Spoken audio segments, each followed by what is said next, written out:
ഇന്ന് ആരെയാണാവോ കണിയേണ്ടത്? 1450 രൂപ 50 വയസ്സ് ഉണ്ടാക്കണമെങ്കിൽ എന്തോരം കഷ്ടപ്പെടണം. 1450 രൂപ 50 വയസ്സുണ്ടെങ്കിൽ എന്തൊക്കെ ചെയ്യാം.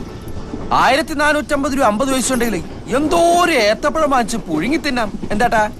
ആ, ഇത്രയും വലിയൊരു തുക മുടക്കാൻ ഈ കുട്ടി എന്റെ ബന്ധുവാണോ, ഭാര്യയാണോ, എന്റെ പെങ്ങളാണോ, അമ്മയാണോ, അറ്റ്ലീസ്റ്റ് എന്റെ അയൽവക്കത്തുള്ള ചേച്ചിയാണോ? അതൊക്കെ പോട്ടെ, വഴിയരികിലിരിക്കുന്ന പിച്ചക്കാരിയാണോ?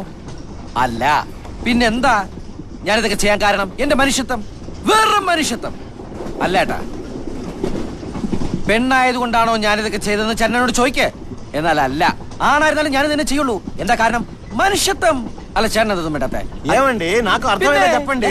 అదే మీరు తెలుగులో చెప్పండి. ഞാൻ ഇത്ര നേരം പൊട്ടന്റെ മുമ്പിൽ ശങ്കൂന്നിരുന്ന ഒന്നുമില്ലേ? ഓ അതിന് ഭാഷയില്ല.